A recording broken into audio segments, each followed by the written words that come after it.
पड़ोसी देश नेपाल में एक बार फिर से विमान दुर्घटना देखने को मिली है।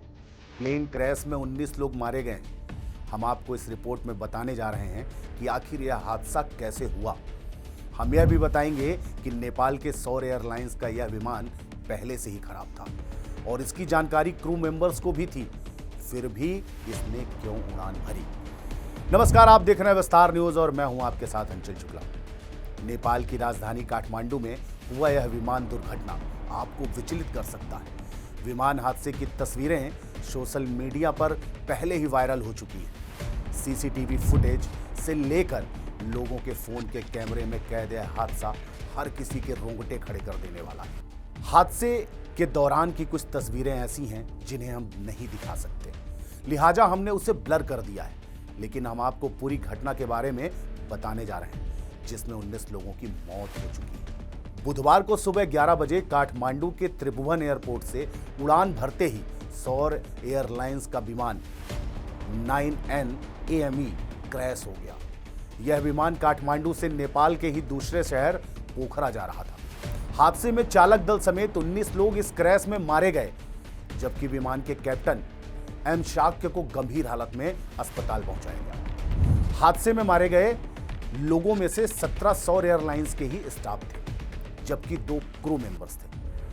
अब आप यह जानकर हैरान होंगे कि यह विमान पहले से ही खराब था और इसकी जानकारी पूरे स्टाफ को थी। फिर इतना बड़ा हादसा कैसे हुआ? 21 साल पुराने इस प्लेन को मरम्मत के बाद टेस्टिंग के लिए उड़ाया गया था। प्लेन में मौजूद स्टाफ कंपनी का टेस्टिंग स्टाफ था। दुर्घटना के बाद आनन फानन में सुरक्षा और बचाव कर्मी मौके पर पहुंचे, लेकिन तब तक सब कुछ खाक में तब्दील हो चुका था। इस प्लेन क्रैश के कई लोग गवाह बने।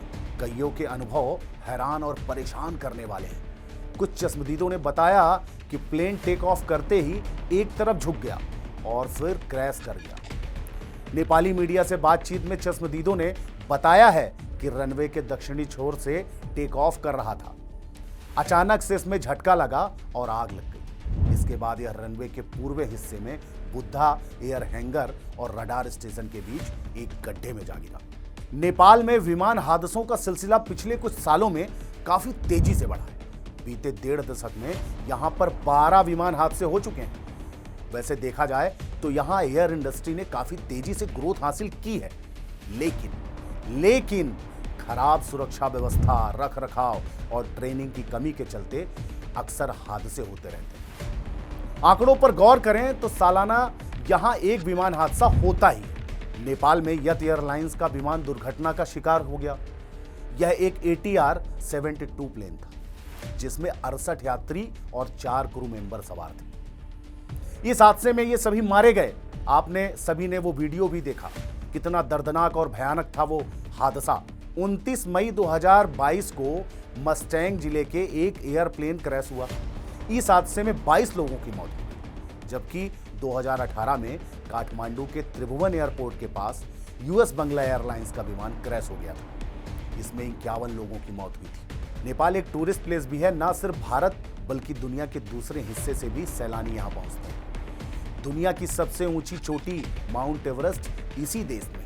सैलानियों का जमघट और आंतरिक हिस्सों में सड़कों की कमी के चलते एयरलाइंस ये एक तरह से लाइफलाइन। लेकिन बढ़ती दुर्घटनाओं के चलते नेपाल यात्रा को लेकर सावधान रहने की जरूरत है। इस देश में लगातार हो रहे विमान हादसों को देखकर यूरोपीय यूनियन ने नेपाली कैरियर्स को अपने एयर स्पेस में बैन कर रखा है। तो देखा आपने, इस पूरी खबर में आपने ये समझा कि किस तरीके से नेपाल में एक के बाद एक हवाई दुर्घटनाएं हो रही हैं, प्लेन क्रैश हो रहे हैं और अब तक कितने लोगों की जान जा चुकी है। देश दुनिया की तमाम ऐसी खबरों के लिए देखते रहिए विस्तार न्यूज और हमारे पेज को लाइक और सब्सक्राइब करना बिल्कुल ना भूलें।